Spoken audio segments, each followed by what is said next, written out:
DG ಮತ್ತು IGI ಪ್ರಶಸ್ತಿ ಸೇರಿದಂತೆ ಹಲವು ಪ್ರಶಸ್ತಿಗೆ ಇತ್ತೀಚೆಗೆ ಭಾಜನರಾಗಿದ್ದ ಪಿಎಸ್ಐ ಮಾರುತಿ ಜೋಗದಂಡಕರ್ ಅವರಿಗೆ ಸನ್ಮಾನಿಸಿ ಗೌರವಿಸಲಾಗಿದೆ. ಅವರು ಬೆಟಗೇರಿ ಬಡಾವಣೆ ಪೊಲೀಸ್ ಠಾಣೆಯಲ್ಲಿ ಪಿಎಸ್ಐ ಆಗಿ ಕಾರ್ಯನಿರ್ವಹಿಸುತ್ತಿದ್ದಾರೆ. ಅವರ ಕರ್ತವ್ಯ ನಿಷ್ಠೆಗೆ ಪ್ರಶಸ್ತಿಗಳು ಒಲಿದು ಬಂದಿದ್ದು ಅಮ್ಮ ಫೌಂಡೇಶನ್ ವತಿಯಿಂದ ಸನ್ಮಾನಿಸಿ ಗೌರವಿಸಲಾಗಿದೆ. ಈ ವೇಳೆ ಲಲಿತಾ ಗೊಳಗೊಳಕಿ, ಶರಣಪ್ಪ ಗೊಳಗೊಳಕಿ ಸೇರಿದಂತೆ ಹಲವರು ಉಪಸ್ಥಿತರಿದ್ದರು.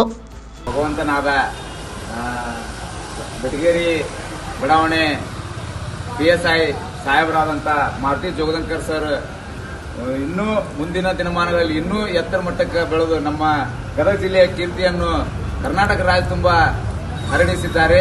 ಅದೇ ರೀತಿ ಇನ್ನೂ ಎತ್ತರಕ್ಕೆ ಬೆಳೀಲಿ ಅಂತೇಳಿ ನಮ್ಮ ಸಮಸ್ತ ವಾರ್ಡ್ ನಂಬರ್ 11 ಹಮಾಲ್ರ ಕಾಲನಿಯ ಸಮಸ್ತ ಗುರು ಹಿರಿಯರು, ತಾಯಂದಿರು, ಸಹೋದರ ಸಹೋದರಿಯರು ಮತ್ತು ಎಲ್ಲ ಯುವಕ ಮಿತ್ರರ ವತಿಯಿಂದ ಇವತ್ತು ನಮ್ಮದು ಒಂದು ಅಲ್ಪ ಸೇವೆಯನ್ನು ಸ್ವೀಕರಿಸಿದ್ದಕ್ಕೆ ತುಂಬ ಹೃದಯವಾದ ಧನ್ಯವಾದಗಳನ್ನು ಕೋರುತ್ತಾ ಈ ಸಭೆಯನ್ನು ಇಲ್ಲಿಗೆ ಮುಕ್ತಾಯಗೊಳಿಸಲಾಗುವುದು. ನಮ್ಮ ಸಾಹೇಬರಿಗೆ ಮುಂದಿನ ದಿನಮಾನದೊಳಗೆ ಇನ್ನೂ ಹೆಚ್ಚಿನ ಸ್ಥಾನ ಸಿಗಲಿ ಅಂತೇಳಿ ನಮ್ಮ ಆಸೆ.